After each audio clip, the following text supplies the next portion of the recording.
In the grim darkness of the far future, there is only war. You've heard this phrase 1,000 times. It's printed on every codex. It's the tagline of an entire universe.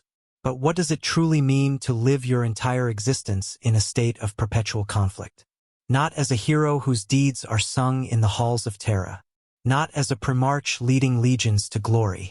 Not even as a space marine whose name might be remembered by his chapter for a century or two. But as one of the countless trillions who are born, fight, and die in the eternal meat grinder of the 41st millennium. The ordinary, the expendable, the forgotten. Today we're stripping away the propaganda. We're tearing down the recruitment posters with their bold eagles and their promises of glory. We're turning off the battle hymns that fill the voxcasters. We're revealing the brutal, unvarnished truth about what it means when war isn't just your job, isn't just your duty, but is literally your entire reality from the moment you're born until the moment you die. This is not a story about heroes. This is not a tale of triumph. This is the truth about living in a universe where peace is not just rare, it's literally impossible. Where every man, woman, and child exists solely to feed the insatiable hunger of the Imperial war machine. This is the truth about life in Warhammer 40,000. Let's start at the very beginning. But here's the thing about the Imperium of man. There is no peaceful beginning. There is no innocent childhood. There is only preparation for war. On a Forge world, you don't emerge into sterile hospital lighting or the warmth of a family home. You're born into the rhythm of production. The forges never stop. The munitions never cease. The great manufactorums that span entire continents operate in perpetual motion, churning out the weapons, armor, vehicles, and ammunition that feed the Imperium's endless wars. Your mother worked the assembly lines until her contractions began.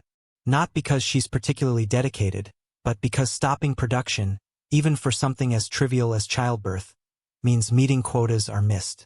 And missed quotas mean punishment. Sometimes it's just reduced rations. Sometimes it's reassignment to more dangerous work. Sometimes, if the Mechanicus overseers decide you're deliberately sabotaging the Omnissia's holy work, it's execution. Or worse, conversion into a servitor. So she worked, right up until the moment you crowned.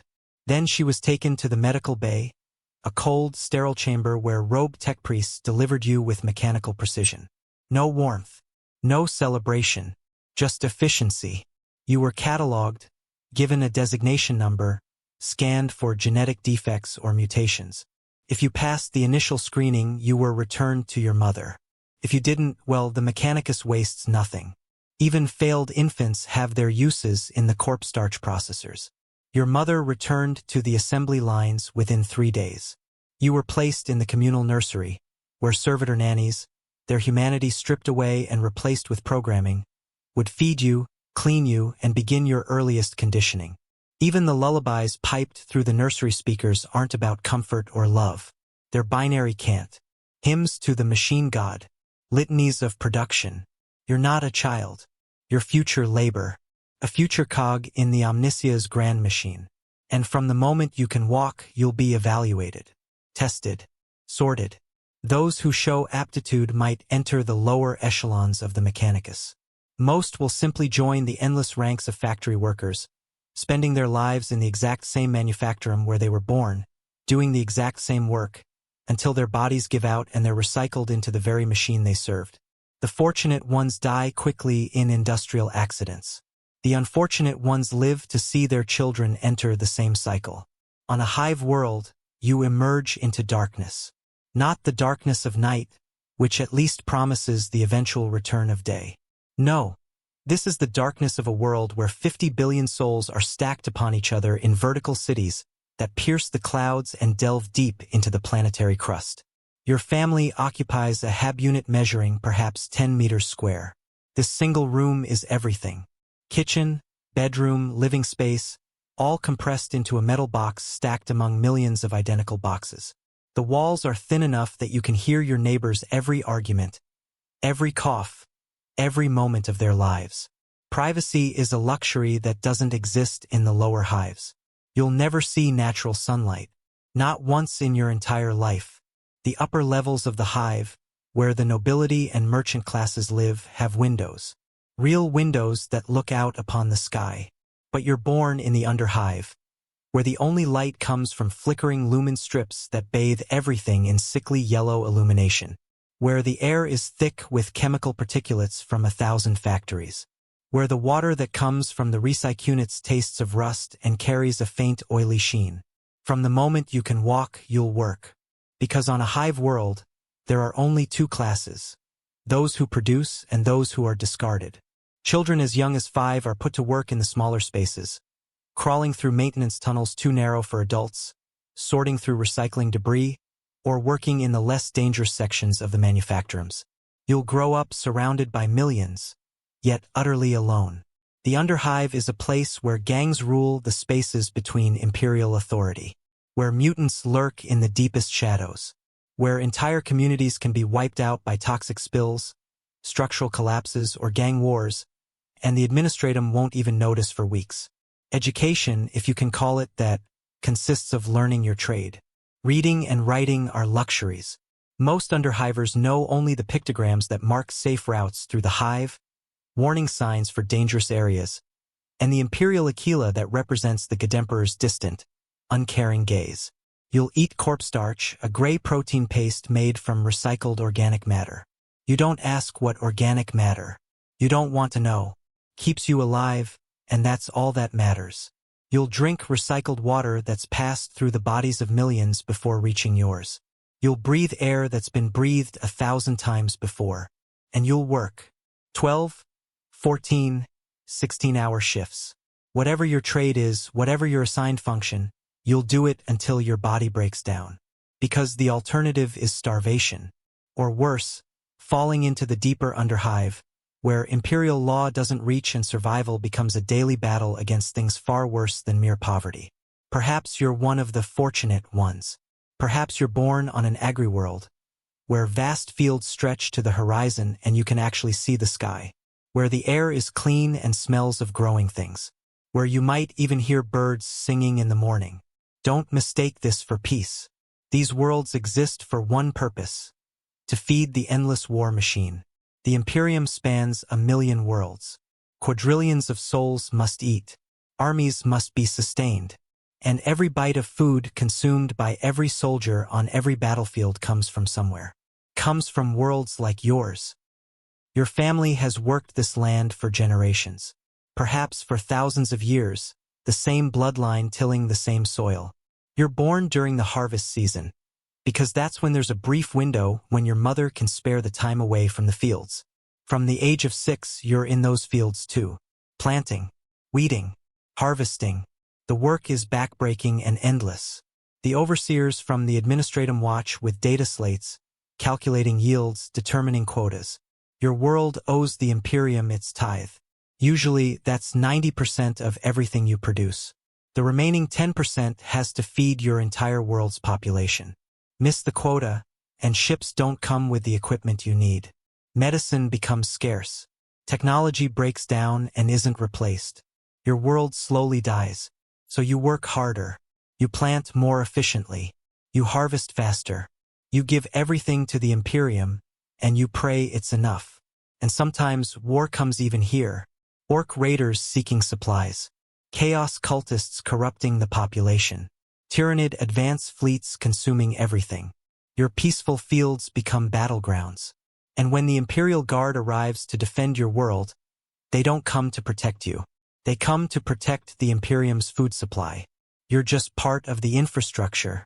Some are born on death worlds where even childhood is combat training. These are the worlds that shouldn't support human life at all. Jungle worlds where every plant is poisonous and every animal is a predator. Ice worlds where temperatures plummet to levels that would kill unprotected humans in minutes. Desert worlds where water is more valuable than gold. Here, you learn to fight from the moment you can hold a weapon. Not against enemies of the Imperium, but against the planet itself. Every day is a test of survival. The weak die young. The strong become the hardest, most resilient humans in the entire Imperium. The Imperial Guard loves Death Worlders. Catachan jungle fighters, Fenrisian warriors, Talorn desert raiders. These regiments are forged in conditions that would break normal humans. When the tithes come due, your world doesn't send food or manufactured goods. It sends warriors, the ultimate export, soldiers who already know how to survive in hell. And then there are the Schola Progenium foundlings. War orphans, every single one. Your parents died serving the emperor. Perhaps they were Imperial Guard officers killed in battle. Perhaps they were ecclesiarchy priests martyred by heretics. Perhaps they were administratum officials assassinated by enemy agents. It doesn't matter how they died. What matters is that their sacrifice earned you a place in the Schola Progenium. The Imperium doesn't do this out of charity or compassion. The Imperium does this because you are a resource too valuable to waste. You're taken in as a young child and immediately placed in a harsh, militaristic environment. The instructors are strict, often cruel. Physical punishment is common. Emotional warmth is non-existent.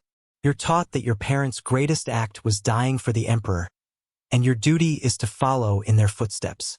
Every aspect of your education is designed to create the Imperium's most loyal servants. You learn strategy and tactics, languages and codes, imperial history and religious doctrine. You're physically trained to the peak of human performance. And most importantly, you're psychologically conditioned to value duty above all else. Above life, above happiness, above even your own survival. As you grow, you're constantly evaluated. The most intelligent and devout might become commissars, those black-coated enforcers who maintain discipline in the Imperial Guard through fear and summary execution. The most physically capable might become stormtroopers, elite soldiers equipped with the best weapons the Imperium can provide. The most cunning and ruthless might catch the eye of the Inquisition and disappear into that shadowy organization. But all of you, every single one, are weapons being forged in the fires of eternal conflict. You have no family except the Imperium. You have no future except service. You have no purpose except war.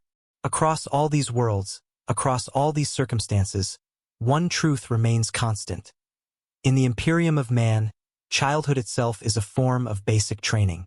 There is no innocence. There is no carefree youth. There is only preparation for the role you will play in humanity's endless struggle for survival. You are not born to live.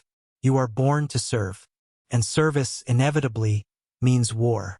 Now, let's talk about the Astra Militarum, the Imperial Guard, the hammer of the Emperor. Tens of billions of souls, spread across 1 million worlds and countless war zones simultaneously. The propaganda says you're the defenders of humanity, that you fight for glory, for honor, for the Imperium Eternal. The recruitment posters show heroic soldiers standing triumphant over the corpses of Xeno's filth. The voxcasters play stirring martial music and broadcast tales of legendary victories. Here's what they don't tell you in the recruitment holovids. You are expendable. The Imperial Guard operates on a simple mathematical principle. Officers call it acceptable loss ratios. Strategists discuss it in sterile, clinical terms. But what it means is this: High Command has calculated exactly how many of you must die to achieve an objective. And they've already accepted that number before the battle even begins. 10,000 men to take a fortified position? Approved. That's acceptable. 1 million souls to hold a trench line for a week? Approved. That's acceptable. An entire regiment of 50,000 soldiers ground to dust in a kamikaze charge against a chaos fortress? A small price to pay for the Emperor's glory. Approved. Acceptable. Your life has a value. It's been calculated. It's been weighed against strategic objectives. And it's been found wanting. Let's start at the beginning of your service. You've been conscripted. Maybe you volunteered, swept up in patriotic fervor or desperate to escape poverty. Maybe you were simply in the right age bracket when the tithe collectors came to your world. Either way, you're now the property of the Astra Militarum. Basic training varies wildly depending on your world of origin and which regiment you're assigned to. A Cadian soldier, before the fall of Cadia, received some of the finest military training in the entire Imperium. From childhood, every Cadian was a soldier. They learned to field strip a lasgun before they learned to read. Their world was a fortress, and they were its defenders. But most guardsmen don't come from Cadia. Most come from hive worlds, where their training consists of learning which end of the lost gun the laser comes out of and how to march in formation. They're given a few weeks of drill, taught the basic prayers to the Emperor, shown how to dig a trench, and then they're shipped off to war. The Munitorum doesn't have time for extensive training. There are too many wars and not enough soldiers. So they apply quantity over quality. They give you a lost gun, a flak jacket, and a prayer book, and they ship you to the front lines with the expectation that you'll either learn quickly or die quickly. During training, you're broken down. Your individuality is stripped away. You're not Jurgen from Hive Block 7-4 Alpha anymore. You're Guardsman 447-2839, 3rd Platoon, B Company, 212th Mort Ant Infantry Regiment. Your old life is over. Your new life belongs to the Emperor. You learn the basic structure of the Guard. You're part of a squad of 10 men. Your squad is part of a platoon of 50. Your platoon is part of a company of 500. Your company is part of a regiment of 5,000. And your regiment is just one of hundreds currently active across the galaxy. You're a single grain of sand in an endless desert of soldiers. Let me paint you a picture of what daily life actually looks like for a guardsman deployed to an active war zone. You wake up in a barracks that houses 500 souls. The air is thick with the smell of unwashed bodies, because water for bathing is a luxury and usually reserved for drinking and cooking. The recycled oxygen has that metallic tang that never quite goes away. And beneath everything else is the ever-present smell of fear. Because everyone knows that today might be the day the enemy attacks. You've been on this war world for 3 years now. Or is it 4? Time has a way of blurring when every day is the same shade of gray and red. When the only thing that marks the passage of time is the casualty lists and the faces that disappear from the barracks. You roll out of your cot, which is little more than a metal frame with a thin mattress. You put on your uniform, which hasn't been properly cleaned in months. You strap on your flak armor, which has scorch marks from near misses and is patched in 3 places where previous owners took hits that would have killed you. You're wearing a dead man's armor. Everyone is. The Munitorum recycles everything. You pick up your lost gun. It's got a serial number scratched into the stock, and beneath that are tally marks. You don't know who made those marks or what they were counting. Confirmed kills? Days survived? Prayers to the Emperor? You've added your own marks, but you're not sure why. Maybe it makes you feel like you have some control over your fate. Breakfast is served in the mess hall. You eat your corpse starch ration. It's gray. It's tasteless. It has the consistency of damp cardboard. But it has all the nutrients a soldier needs to march 20 kilometers with a full pack, dig a trench, and hold the line against an enemy charge for 8 hours. You don't complain about the food. Complaining is how you end up in the punishment detail. Or worse, how you attract the attention of the Commissar. Ah yes, the Commissar. Let's talk about him. In the Imperial Guard, there's a unique form of motivation. It's not training. It's not camaraderie, though that helps. It's not even loyalty to the Emperor, though that's certainly encouraged. No, the primary motivational tool in the Astra Militarum is simple and brutal. The man behind you is more dangerous than the enemy in front of you. The Commissar exists for one purpose: to ensure you fight. Not fight well, mind you. Not fight smart. Just fight. Move forward. Hold the line. Obey orders. Never retreat unless commanded. Never show fear. Never question. He wears a long black coat and a peaked cap. He carries a bolt pistol at his hip and a power sword at his side. He moves through the ranks like death incarnate, and every soldier knows that he has absolute authority to execute anyone, for any reason at any time. Retreat without orders? BLAM. 1 bolt round to the back of the skull. Show fear in the face of the enemy? BLAM. Question a suicidal command? BLAM. Fail to advance when ordered? BLAM. Show signs of heresy, mutation, or corruption? BLAM. And the truly terrifying part? The Commissar is often right to do this. Because in the Imperial Guard, cowardice is contagious. 1 man breaking and running can trigger a rout that collapses an entire line. 1 soldier questioning orders can spread doubt through a company. 1 visible heretic can corrupt dozens more. So the Commissar maintains order through fear. He shoots men not just to punish them, but to remind everyone else what happens when discipline breaks down. Your buddy's brain splattered across your uniform is a very effective lesson in the importance of following orders. Some commissars are zealots who execute at the slightest provocation. Others are pragmatic leaders who only resort to summary execution when absolutely necessary. But all of them represent the same thing. The Imperium values your obedience more than your life. After breakfast, you assemble for the morning briefing. The officers explain today's objective. Sometimes it's defensive.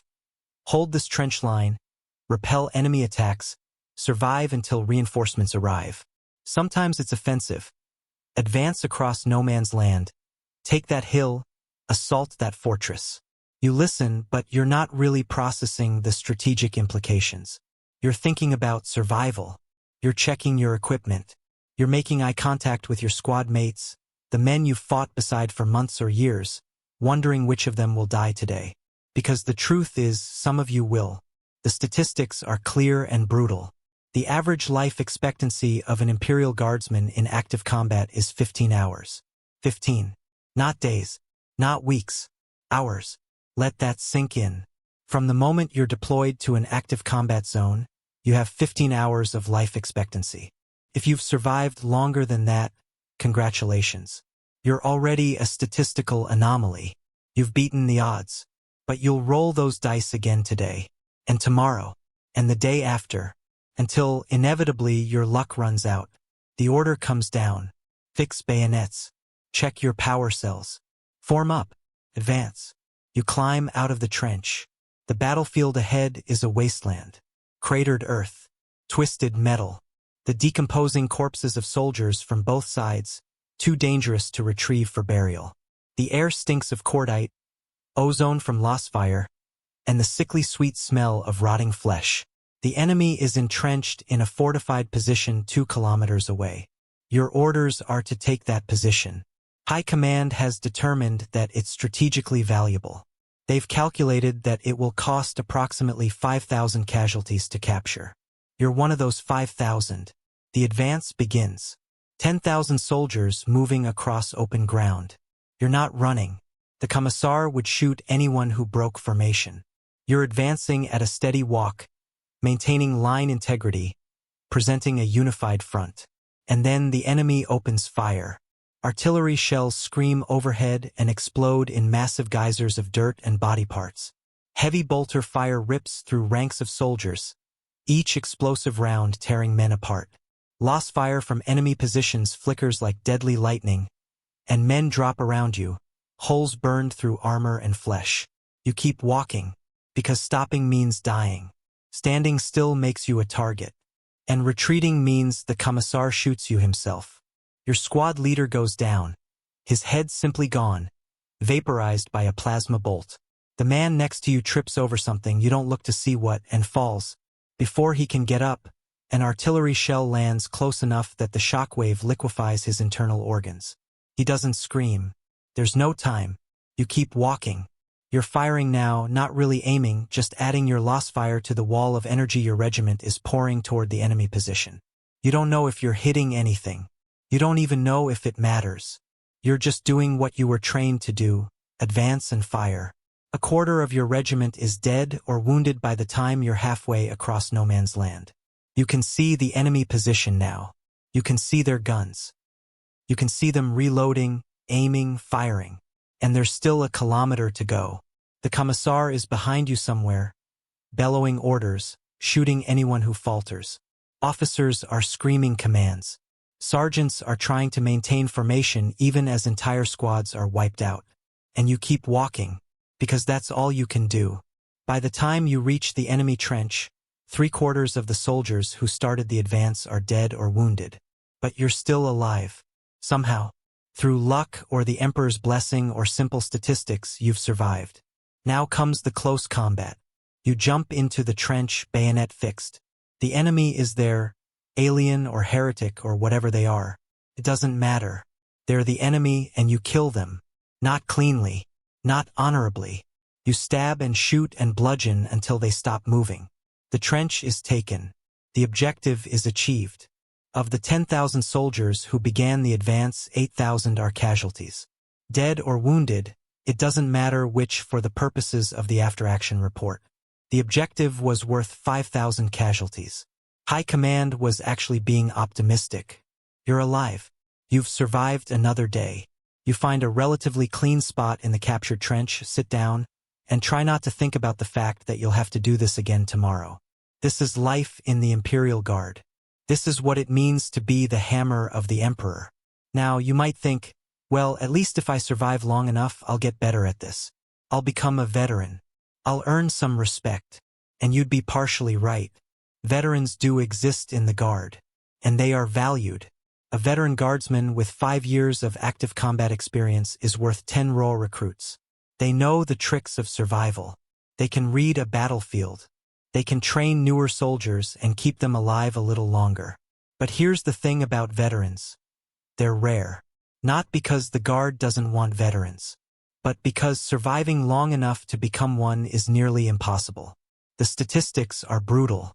Of every 100 soldiers deployed to a combat zone, after 1 year, perhaps 20 are still alive. After 2 years, maybe 5. After 5 years, if you're lucky, 1 or 2 might survive. Those survivors are changed. They're not the same people who first put on the uniform. Combat does things to a human mind. Witnessing horrors, killing, watching friends die, facing your own mortality day after day, hour after hour. Some become hardened, emotionally distant, going through the motions with mechanical efficiency. Some develop dark humor, laughing at things that would horrify civilians. Some become reckless, convinced they're already dead and just waiting for the universe to catch up. Some become superstitious, developing elaborate rituals they believe keep them alive. The Imperium doesn't recognize psychological trauma. There's no PTSD diagnosis in the Guard. No therapy, no counseling. You either cope or you break. And if you break, the commissar puts you down like a lame horse. So veterans develop their own coping mechanisms. They form tight bonds with their squad mates, creating found families in the midst of horror. They focus on the small things they can control, keeping their equipment clean, maintaining routines, protecting newer soldiers. They find meaning in survival itself, treating each day alive as a small victory against the odds. But they never forget. The nightmares never stop. The faces of dead friends haunt them. And they know, deep in their souls, that they're living on borrowed time. Not all guardsmen serve in standard infantry regiments. Some are assigned to specialized units, each with their own unique nightmares. Tank crews live in mobile coffins. Inside a Lehman Russ battle tank, the air is hot and stifling. The noise is deafening.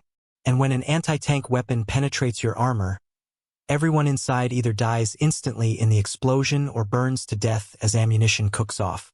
Tank crews have the second lowest life expectancy in the Guard. Artillery crews stand kilometers behind the front lines, raining death on enemies they never see. It sounds safer, but enemy counter-battery fire is constant. One good hit on an ammunition depot, and hundreds of artillerymen vanish in a fireball that can be seen from orbit. Rough riders charge into battle on horseback or other beasts, wielding lances and explosives. It's archaic and suicidal, but on certain terrain it's effective, which means commanders keep using it, despite the horrific casualties. Drop troops launch from orbit in fragile vessels, crashing into enemy territory with minimal support. Half of them die in the drop. The rest fight outnumbered and surrounded until reinforcements arrive. If reinforcements arrive, penal legions are composed of criminals and disgraced soldiers given a chance at redemption through suicidal missions. They're equipped with explosive collars that detonate if they retreat. Their life expectancy is measured in minutes, not hours. Each specialization has its own horror. Each one grinds through soldiers at an appalling rate. But the Imperium has billions more where you came from, and the war must continue. The recruitment posters promised glory. They promised honor. They promised that you'd be defending humanity, standing between civilization and chaos. And in a way, that's not entirely a lie. You are defending humanity. The Imperium faces existential threats from every direction. Chaos seeks to corrupt and destroy. Orcs want to fight and kill everything. Tyranids want to consume all biomass. The Tau offer false hope. The Eldar manipulate events with no regard for human life. The Necrons wake from their ancient slumber to reclaim the galaxy. Without the Imperial Guard, humanity would be extinct. That's simply true. But the cost of that defense is your life, your happiness, your future, your very soul. You're not a hero. You're ammunition. You're a resource to be expended in the name of species survival. And when you die, not if, but when, the Imperium will barely notice. Your name might be recorded in some databank somewhere, one entry among trillions. Your family, if they're informed at all, will receive a standard notification. The Emperor thanks you for your sacrifice. And then the Munitorum will ship another soldier to take your place. Because the Guard needs 5 million men on this front, and they don't particularly care which 5 million men it is. That's the truth about the Imperial Guard. That's the reality behind the propaganda. In the grim darkness of the 41st millennium, you are not the hammer of the Emperor. You are the metal being hammered on the anvil of eternal war. Now, you might be thinking, what about the Space Marines? Surely they have it better. They're heroes. They're legends. They're the Adeptus Astartes, the Emperor's finest warriors. And in some ways, you'd be absolutely right. The Space Marines are post-human. They're stronger, faster, tougher than any baseline human could ever dream of being. They're clad in power armor worth more than an entire planetary GDP. They wield weapons that can crack open tanks. They are, without question, the finest warriors humanity has ever produced. But here's the price they pay for that power. Here's what nobody tells you when they show you the glorious images of Space Marines in battle. Not metaphorically, not symbolically, literally. They ceased to be human in any meaningful sense and became something else entirely. Something greater in capability, perhaps, but lesser in every way that makes life worth living. Let me explain exactly what happens when a boy becomes a Space Marine. First, you have to be chosen. And that process alone is brutal beyond description. Most Space Marine chapters recruit from a specific world or set of worlds. The Space Wolves take from Fenris, the Blood Angels from Baal, the Ultramarines from the worlds of Ultramar. Each chapter has its own recruitment traditions, but they all share one thing in common. They select children. Boys, usually between 10 and 14 years old. Past that age, and the transformation process becomes increasingly dangerous. Too young, and the body can't handle what's coming. These aren't random children. They're exceptional. The trials to even be considered for selection are deadly. On Fenris, aspirants must survive in a frozen wasteland full of predators for weeks. On Baal, they must cross radioactive deserts where radiation alone kills most candidates. On other worlds, the trials might involve gladiatorial combat, impossible tests of endurance, or simply being the strongest and most aggressive youth in your community. Hundreds or thousands compete for each position. Most die during the trials. The survivors earn the right to be considered for transformation. Notice that they earn the right. Being allowed to become a Space Marine is treated as the highest honor a young person can achieve. But what they don't tell you, what they can't tell you because you wouldn't understand until it's too late, is what you're actually volunteering for. You're volunteering to stop being human. The process of becoming a Space Marine takes years and involves 19 additional organs being implanted into your body. 19. Each one is a separate surgery. Each one has a chance of rejection that could kill you. Each one changes you fundamentally. Let me walk you through some of them. The secondary heart is implanted first. Your chest is cut open, and a second heart, grown from gene seed harvested from a fallen battle brother, is placed alongside your original. Now you have two hearts. If one fails, the other keeps you alive. You can survive injuries that would kill a normal human. But you can also feel both hearts beating, out of sync, for the rest of your life. The osmodula is implanted into your long bones. It secretes hormones that cause your skeleton to grow rapidly and become reinforced with ceramic-like material. Your bones become virtually unbreakable. But the growth is agonizing. Imagine the worst growing pains of adolescence, multiplied by 100, lasting for months. You scream until your voice gives out. They don't give you painkillers. Pain is part of the process. Teaches you to endure. The Biscopia is implanted into your muscles. It causes your muscle tissue to grow exponentially, giving you strength far beyond human limits. But rapid muscle growth without proper conditioning causes constant, burning pain. You spend years in training, forcing your new muscles to develop properly, pushing your body past normal human limits again and again. The hemistamen and Laramens organ modify your blood. Your blood becomes more efficient at carrying oxygen and clots almost instantly when exposed to air. Wounds that should bleed out stop bleeding within seconds. But your blood pressure increases dramatically. Your entire cardiovascular system has to adapt. Some aspirants' hearts simply explode from the strain. The catalepsian node is implanted in your brain. It allows you to put portions of your brain to sleep while keeping other parts active, eliminating the need for regular sleep. You can remain awake and functional for weeks, but you stop dreaming. You never experience REM sleep again. That deep, restorative unconsciousness that humans need, gone forever. The preomner is a predigestive stomach implanted in your chest. It can neutralize toxins and allow you to eat virtually anything, including things that would kill a normal human.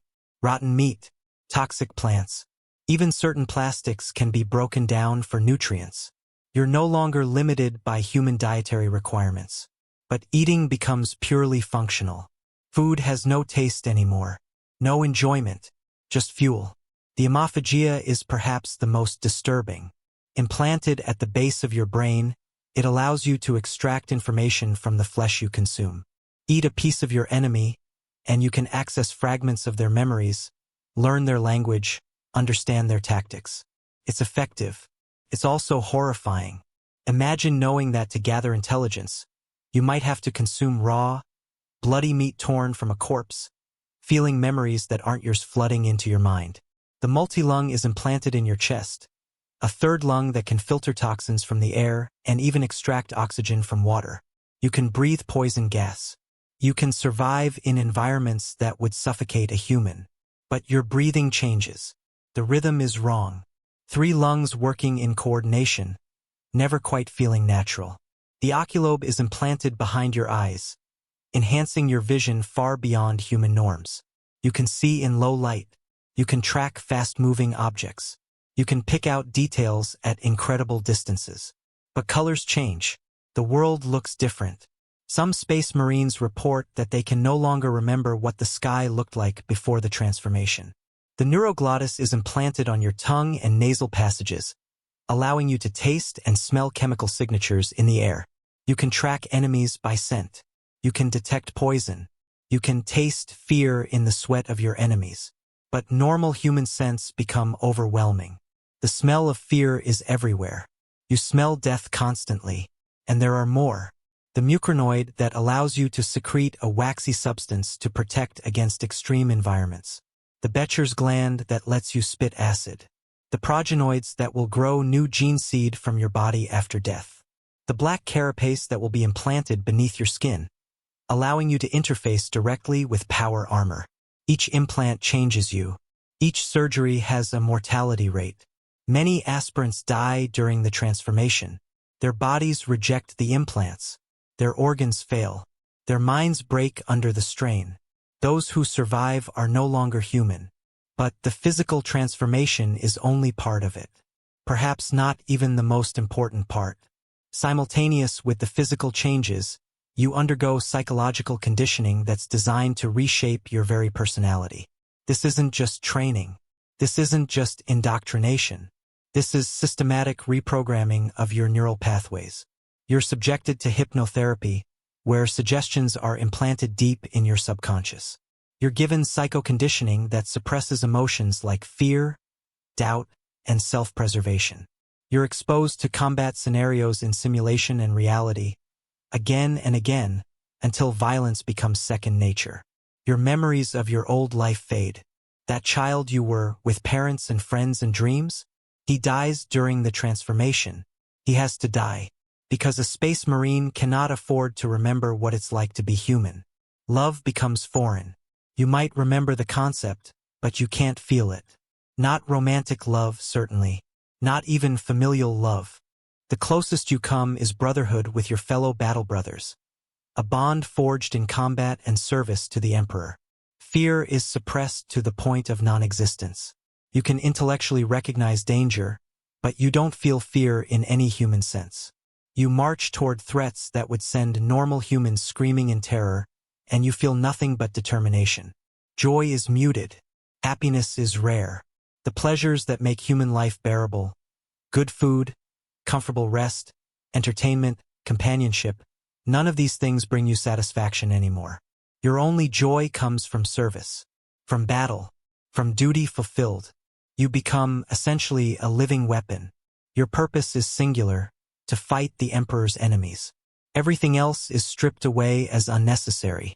Your identity becomes entirely wrapped up in your chapter. You're not an individual anymore. You're an ultramarine, a blood angel, a space wolf, a dark angel. Each chapter has its own culture, its own traditions, its own approach to warfare. And you're immersed in that culture completely. The Ultramarines pride themselves on tactical flexibility and adherence to the Codex Astartes. Every brother is expected to be able to command if necessary. Strategy and logistics are studied extensively. Failure is not shameful if the tactics were sound. It's a learning opportunity. The Blood Angels suffer from the red thirst and the black rage, genetic flaws in their gene seed that cause them to crave blood and sometimes succumb to murderous madness. They struggle against their own nature constantly, finding solace in art and culture and beauty, trying to hold on to their humanity even as it slips away. Every Blood Angel knows that one day, he might fall to the black rage, lose all reason, and have to be put down by his own brothers. The Space Wolves maintain a facade of barbarism, embracing their Fenrisian heritage with feasting and boasting and an outward rejection of traditional imperial structure. But beneath the surface, they're just as controlled as any other chapter. Their rage is channeled, their brotherhood is absolute, and their rejection of the Codex Astartes is itself a form of identity. The Dark Angels harbor a dark secret. During the Horus Heresy, half their legion turned traitor. They hunt these fallen obsessively, to the point where they'll abandon allies mid-battle if they detect one. Every Dark Angel is told the truth eventually, and it becomes a burden they carry for the rest of their lives. Each chapter shapes its members. Your personality, such as it remains, is molded to fit the chapter's ideal. You're trained to think like your brothers, fight like your brothers, die like your brothers. Individualism is not encouraged. You are part of a whole. One cog in a machine that has operated for 10,000 years. What does daily life look like for a Space Marine? You wake from SUS and membrane hibernation after 4 hours of partial rest. You don't wake refreshed. You just wake. The catalepsia node doesn't provide true rest, just enough shutdown to keep your brain functional. You attend morning prayers. The chaplain leads devotions to the Emperor. You recite catechisms you've memorized. You reaffirm your oaths of loyalty. This isn't optional. This isn't spiritual. This is psychological reinforcement. You train. Always. Physical combat drills. Weapons practice. Tactical simulations. Even when not deployed, you're training. A Space Marine's skills must be maintained at absolute peak. Anything less risks failure in battle. You maintain your equipment. Your power armor is a sacred artifact. You clean it, repair it, bless it, treat it with more care than you'd ever give to your own body. Your weapons are similarly maintained. A bolter that jams could mean mission failure. Mission failure could mean death. Death could mean the loss of valuable gene seed. You study military history, Xeno's capabilities, chaos corruption signs, the tactical doctrines of your chapter. The Codex Astartes, if your chapter follows it. You're a warrior, but you're also a scholar of warfare. You eat, not for pleasure. Your preomner and enhanced metabolism mean you need to consume vast amounts of food, but it's purely functional. Protein, calories, nutrients. You eat rapidly and efficiently, then move on. You interact with your battle brothers. These are the closest things you have to friends, the men you fight beside. the men who will die for you and for whom you would die. But even these relationships are different from human friendship. There's respect, loyalty, brotherhood, but not intimacy, not vulnerability. You never rest. Not really. There's always something to do, always a skill to improve, always a duty to fulfill. And when war comes, you go. Without hesitation, without fear, without regret. A space marine in combat is a sight to behold. Terrifying, efficient, overwhelming. You're clad in power armor that weighs half a ton but moves like a second skin thanks to the black carapace interface. You're armed with a bolter that fires mass-reactive explosive rounds capable of blowing apart vehicles. You carry combat knives that could cut through steel. You have grenades that can level buildings. You charge into battle at speeds that baseline humans can't match, covering ground with superhuman swiftness. Enemy fire that would kill a guardsman plinks harmlessly off your armor. When something does penetrate, your enhanced physiology stops the bleeding instantly, and you fight through injuries that should be debilitating. You kill with terrifying efficiency. One bolter round can kill multiple enemies if they're grouped together. Your combat knife severs limbs and pierces vital organs with ease. Your fists, enhanced by power armor, can pulverize bone and crumple metal. You don't feel mercy. Not really. The enemies of humanity must be destroyed.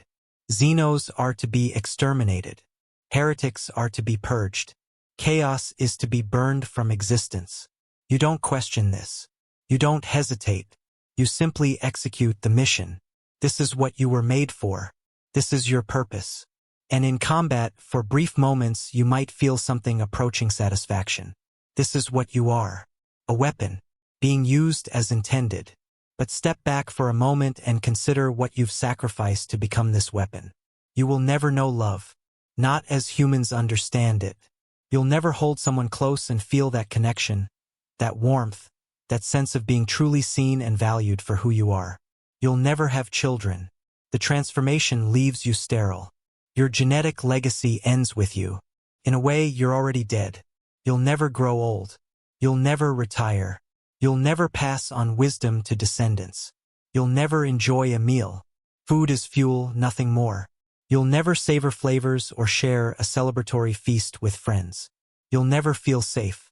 Even in your fortress monastery, you're always on edge, always alert, always ready for war. You'll never create art for its own sake, unless you're a blood angel fighting against your nature. You'll never pursue knowledge for curiosity. You'll never do anything that doesn't serve your chapter and the Emperor. You gave up everything that makes human life worth living.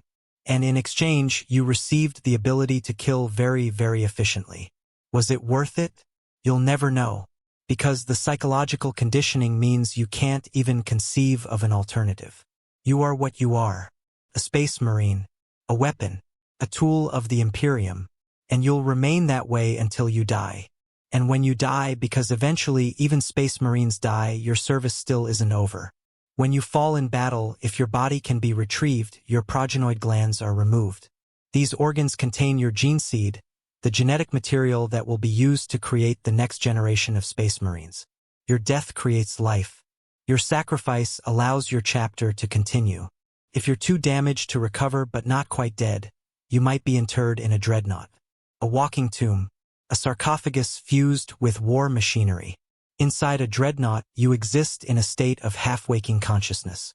You're kept in stasis most of the time, only awakened when your chapter needs your experience and firepower. When you wake, you're disoriented, confused.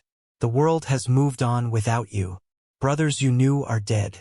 The chapter has changed, and you're trapped in a metal coffin, unable to move, unable to feel, able only to fight. You might serve like this for centuries, millennia even, waking only for war, experiencing only violence, never truly living, never truly dying. The Imperium calls this an honor, the greatest glory a space marine can aspire to. But imagine it, really imagine it, trapped for 1,000 years. No human contact, no sensory experience beyond what your sensors provide. No purpose except being wheeled out to kill when needed, then put back to sleep. That's not honor. That's not glory. That's an eternal nightmare. So yes, Space Marines are powerful.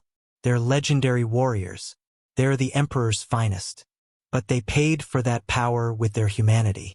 They paid for that strength with their souls.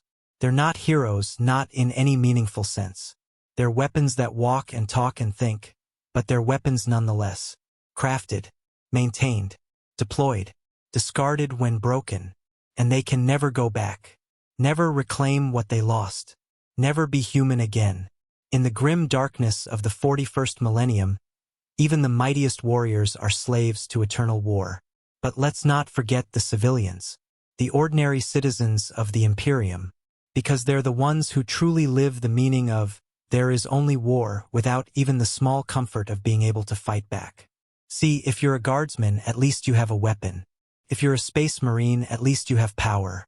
But if you're a civilian in the 41st millennium, you have nothing but hope. Hope that the war never comes to your doorstep. Hope that your planet isn't invaded. Hope that your world isn't consumed. Hope that the Imperium remembers you exist. Spoiler alert, it usually doesn't. We've already discussed being born on a forge world. But let's talk about what life is like if you actually survive to adulthood there. You work. That's it. That's your entire existence. You work 16-hour shifts in the manufactorums, producing whatever goods your world is tithed to provide. Maybe it's ammunition. Maybe it's armor plates. Maybe it's electronic components. Maybe it's entire vehicles. The work is dangerous. Industrial accidents are common.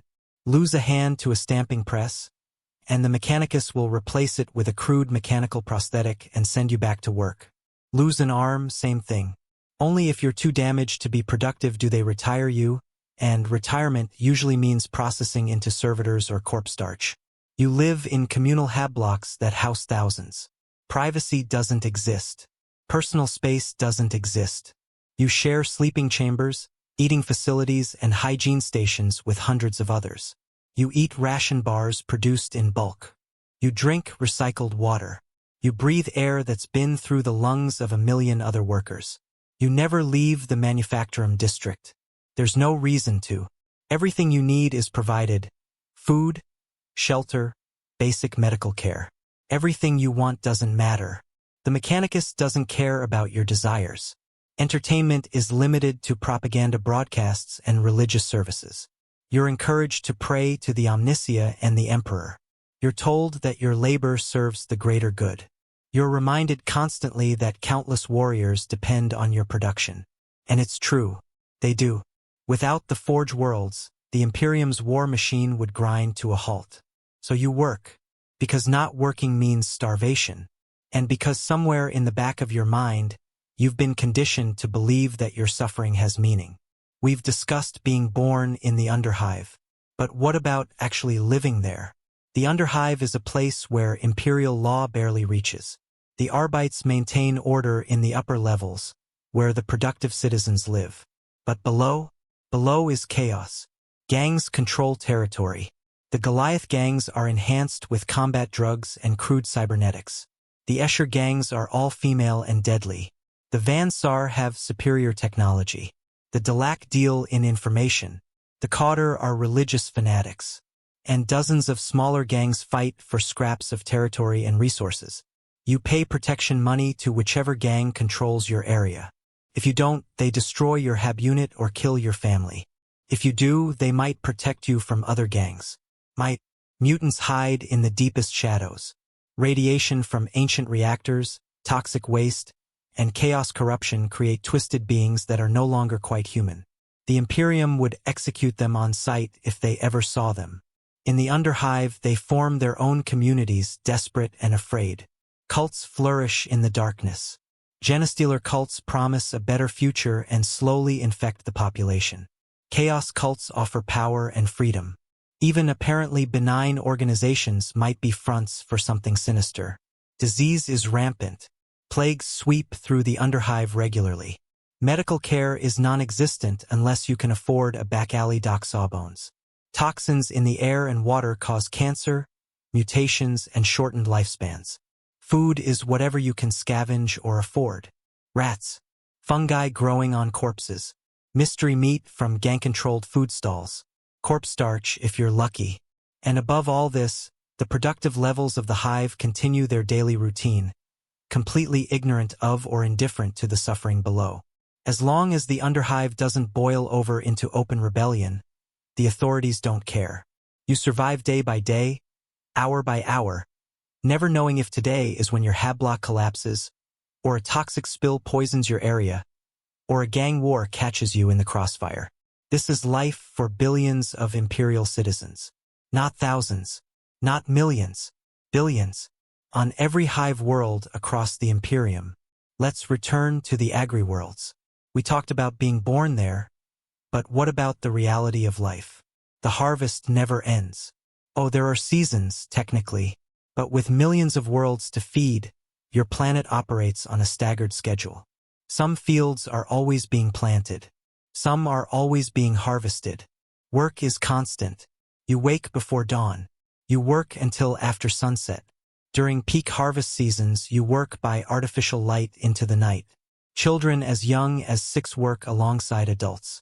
The elderly work until their bodies literally can't anymore. The administratum oversees everything with ruthless efficiency. Every kilogram of food is counted. Every hectare of land is accounted for. Missing your quota means punishment. Exceeding it means next year's quota is raised. Mechanization is limited. Oh, there are harvesters and planters and other machines, but they're expensive and rare. Most work is done by hand because human labor is cheaper than maintaining equipment. You live in communal settlements. Entire families in single-room structures. Multiple families sharing common areas. The only privacy is what you can create with hanging sheets. Medical care is basic. A broken bone is set and you're back to work the next day, working through the pain. Serious illnesses mean you're quarantined to prevent spreading infection through the workforce. Terminal illness means you're left to die, because treating you would cost more than replacing you. Education is minimal. You learn to read just enough to understand instruction signs.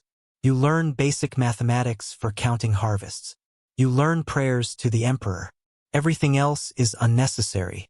And then war comes. Maybe it's orcs, seeking supplies for their whack. Maybe it's Tyranids, consuming all biomass. Maybe it's Chaos Raiders taking slaves and destroying infrastructure. Maybe it's the Tau trying to annex your world into their empire. The Imperial Guard is called in. But they're not there to protect you. They're there to protect the food supply. You're just part of the landscape. If defending you is strategically viable, they'll do it. If it's more efficient to evacuate the food stores and abandon you, they'll do that instead. And if your world falls, the Imperium will mourn the loss of food production and plan a reconquest. Eventually, when it's strategically necessary. But you'll be long dead by then. Then there are the pilgrims. The billions who travel to holy sites across the Imperium, seeking the Emperor's blessing, hoping for miracles, desperate for meaning in their suffering. They travel on pilgrim ships, massive vessels that carry hundreds of thousands across the stars. The journey might take years, decades even, and the conditions are horrific. You're packed into cargo holds with thousands of others. Personal space is measured in centimeters. The air is stale and recycled. Disease spreads rapidly through the cramped quarters. The food is minimal, just enough to keep you alive. Many die during the voyage. The ship's crew simply space the bodies. No ceremony, no mourning, just disposal. If you survive to reach your destination, you join millions of others in pilgrimage, waiting in line for days or weeks to touch a holy relic, praying in massive cathedrals that can hold hundreds of thousands, listening to preachers declare that your suffering is righteous, that the Emperor values your faith, that paradise awaits the faithful after death. And then you make the return journey, if you can afford passage, if there's room on a ship, if you don't die waiting for transport. Many pilgrims never make it home. They die on pilgrimage, and their bodies are processed into corpse starch to feed other pilgrims. The circle of life in the Imperium. Here's the fundamental truth about being a civilian in the Imperium. You don't matter. Not as an individual. Not as a person with dreams and hopes and desires. You matter only as a resource. a unit of labor, a statistic in some administrative databank. The Imperium operates on scales that make individual lives meaningless. 1 billion deaths on one world is rounded to the nearest billion in reports. 1 trillion lives lost in a sector-wide conflict is just another number. You will work until you die. You will never know comfort. You will never know security. You will never know peace. And when you die, the Imperium will process your body into useful materials.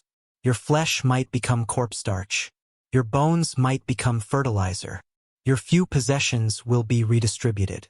And your name will be forgotten within a generation. That's the price of survival in the 41st millennium. That's what it costs to keep humanity alive. Your suffering. Your death. Your complete and utter insignificance. So what does it all mean? What is the truth about living your entire life at war in Warhammer 40K? It means you are born into a system that does not value you as an individual. It means every aspect of your existence, from the moment you draw breath to the moment you draw your last, is oriented toward one purpose: feeding the endless war machine. It means you will never know peace. Not true peace. Not the kind where you can sit beneath a tree and simply exist without fear, without duty, without the weight of the galaxy crushing down upon you. Because in the 41st millennium, such a moment doesn't exist. It literally cannot exist. The Imperium cannot afford peace. It means that every single day is a gamble with death.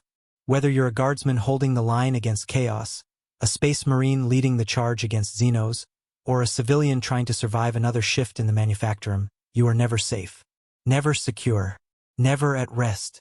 It means that hope is a luxury most cannot afford, that love is a weakness to be exploited, that dreams are irrelevant, because the future is already written. More war, more death, more suffering, until the very stars grow cold and the universe ends. It means that justice is arbitrary, mercy is weakness, and compassion is a liability. The Imperium operates on mathematics, not morality. Cold calculations of acceptable losses, strategic assessments of resource expenditure, pragmatic decisions about who lives and who dies. And you, individually, you're just a number in those calculations. But here's what makes it all so darkly compelling. Here's what makes Warhammer 40,000 more than just nihilistic grimdark tragedy. They endure anyway, despite everything, despite the odds stacked against them, despite the cruelty and the horror and the grinding, soul-crushing futility of it all. Humanity survives. The guardsman picks up his lost gun and marches into hell because someone has to hold the line. The space marine embraces his transformation, gives up his humanity, becomes a weapon, because someone must stand between humanity and annihilation. The civilian wakes up and goes to work in conditions that should break the human spirit, because giving up means extinction. And the Imperium, that bloated, cruel, inefficient nightmare of a civilization, it endures. For 10,000 years, it has stood against the darkness. Not through nobility, not through righteousness, not through being good or just or moral, but through sheer, stubborn, bloody-minded refusal to die. That's the tragedy. That's the horror. That's the truth. The Imperium is monstrous. It's cruel beyond measure. It's a grinding machine that consumes souls and spits out corpses. It's everything we would never want our civilization to become. And it's absolutely necessary, because the alternative isn't a better system. The alternative isn't reform or revolution or change. The alternative is extinction. Chaos would corrupt every human soul and turn the galaxy into a literal hell. The Tyranids would consume all biomass and leave nothing but dead worlds. The Orcs would fight until only they remained, and then fight each other forever. The Necrons would purge all life to reclaim their ancient empire. The Imperium's cruelty isn't sadism for its own sake. It's survival strategy. The brutality isn't unnecessary. It's calculated. The suffering isn't pointless. It's the price humanity pays to continue existing. That's what makes Warhammer 40,000 so compelling. It asks a terrible question. How much would you sacrifice to survive? How far would you go? What would you give up? What would you become?